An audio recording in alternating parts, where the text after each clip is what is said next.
So கொஞ்சம் பொறாமையா தான் இருக்கு இந்த ப்ராஜெக்ட்ல நான் இல்லைன்னு. ரொம்ப அழகா இருக்காரு ஸ்க்ரீன்ல பார்க்க. ஸோ அந்த ஒரு ஷாட் போகும் இந்த வெப் சீரிஸ்க்கு வந்து அந்த ஒரே ஷாட் அது வரும்போது தெரியும். எனக்கு சுத்தமா அவனை பிடிக்கவே பிடிக்காது. ஏன்னா என்னை வந்து அசிஸ்டன்ட் டைரக்டர்ல என்னை பத்தி நோட்ட சொல்லிக்கிட்டே இருப்பான். இனிமே வாழ்க்கையில எவனை வச்சு வேணாலும் நான் படம் பண்ணிருக்கேன் அசிஸ்டன்ட் டைரக்டர். இவங்களே வச்சு ஒரு படத்தை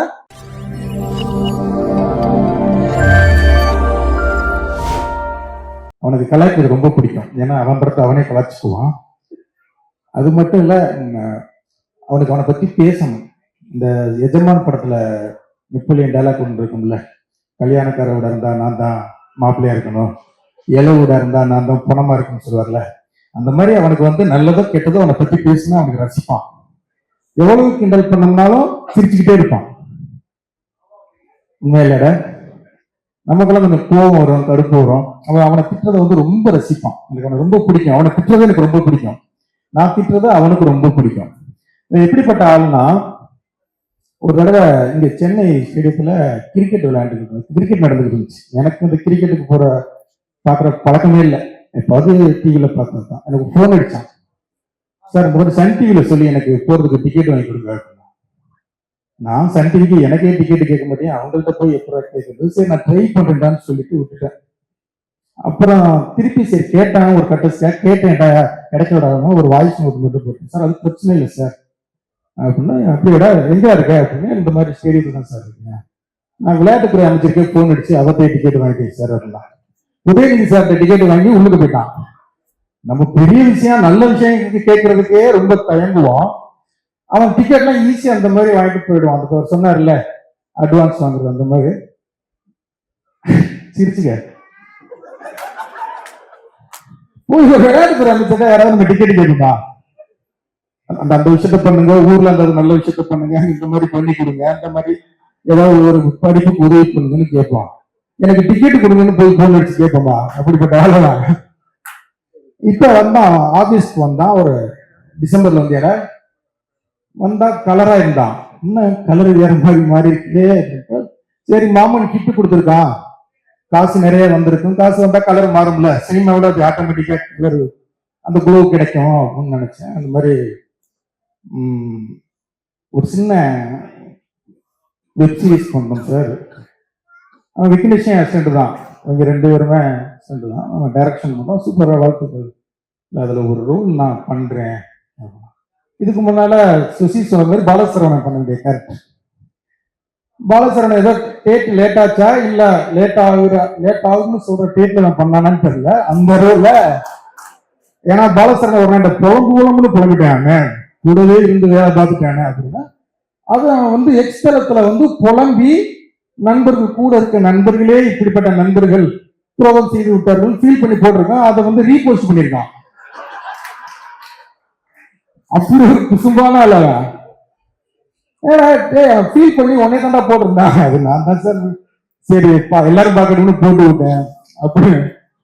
சரி அவன் வந்தான், நடிக்கிறான், சந்தோஷம். ஏன்னா இன்னைக்கு வந்து டைரக்டர்கள் எல்லாருமே ஹீரோவா மாறுறாங்க, ரொம்ப சந்தோஷம். பிரதீப்ல இருந்து இப்ப லோகேஷ்ல இருந்து எல்லாரும் மாறுறது எனக்கு கொண்டாடுற எனக்கு சந்தோஷம். இவனை வரட்டும் அப்படின்னு நினைச்சேன். சரி வந்தான், நடிச்சான், ஆசீர்வாதம் வாங்கிட்டு போக வேண்டியது தானே. நான் ஒரு கதை வச்சிருக்கேன், அது ஒரு நல்ல மாஸ் ஹீரோ நடிக்கணும்.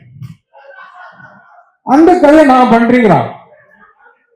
உண்மையிலங்க கவின் மாதிரி சிவகார்த்திகன் மாதிரி சிவகார்த்திகன் பண்ண கதை அது. எனக்கு ஷாக். அதுல நீ எப்படி நடிக்க அப்படின்னு. இல்லை சார் அதுக்குள்ள வளர்த்துக்கிறீங்க சார் அப்படிங்கிறான். குமார் இவர் சொல்லியிருக்காரு, உங்க டைரக்டர் வந்து ஒரு சூப்பர் கதை சொன்னாரு, செம்மையா இருக்கு, அது பண்ணோம்னா பயங்கர ஹிட் ஆகும் அப்படின்னா அதை நான் பண்றேன் அப்படின்னு வந்துட்டான். அந்த மாதிரி ஒரு பயங்கர கான்பிடன்ட். அவனுடைய கான்பிடன்ட் வந்து எனக்கு ரொம்ப பிடிக்கும். நான் எழுதி தர்றேன், நான் 5 to 10 வருஷத்துல திருச்சி தொகுதியில எம்எல்ஏ நிற்பான் பாருங்க, கண்டிப்பா நிற்பான். நீங்க இந்த வீடியோ சேவ் பண்ணி வச்சுக்கோங்க. எம்எல்ஏக்கு அரசியலுக்கும் அரசியல்வாதி ஆகிறானா என்னன்னு மட்டும் பாருங்க. அதுக்கு எல்லா திறமையும் அவனுக்கு இருக்கு, எல்லா திறமையும் இருக்கு. அதுல வந்து அரசியல்வாதியும் வா நமக்கு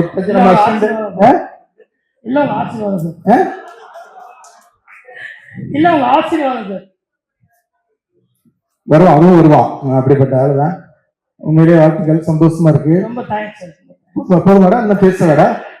சரி, விக்கியை கொஞ்சம் பேசுவோம். Sir please please. ஆமா. ரொம்ப நேரமா இங்க இருக்கு. ஏடா? ரொம்ப நேரமா இந்த பக்கமாவே இருக்கு. அங்கிட்டு கொஞ்சம். இவர் விக்கி கதகளி படத்துல 3 ஸ்டாண்டர்ட் தான்.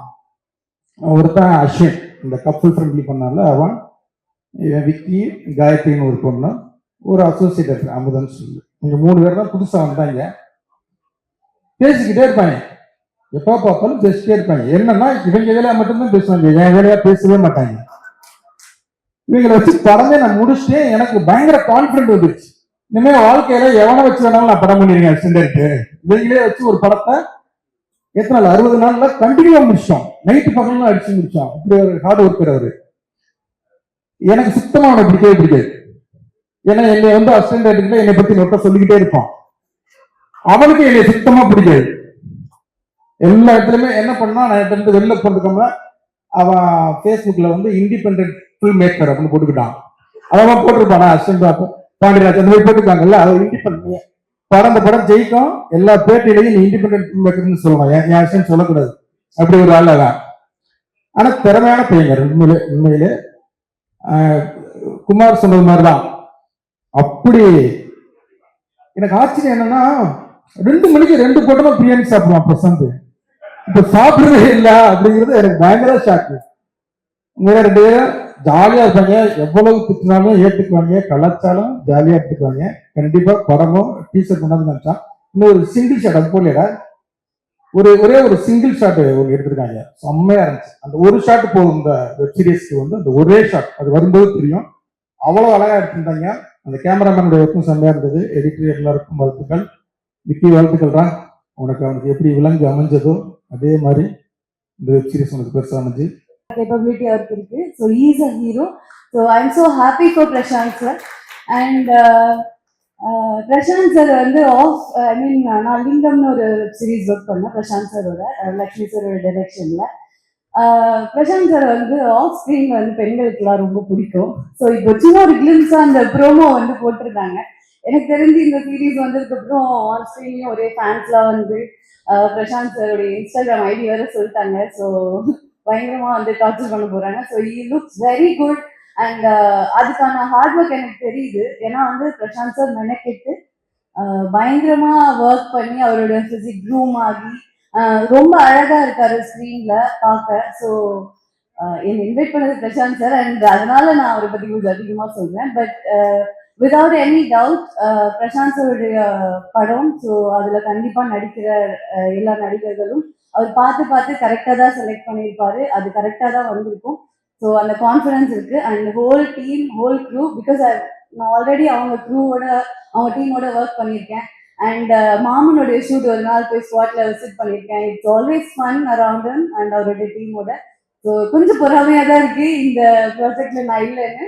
பட் இருந்தாலும் I am very happy for the team. So இந்த வாரண்ட் ரொம்ப நல்லபடியாக வர வாழ்த்துக்கள் and all the best. Thank you.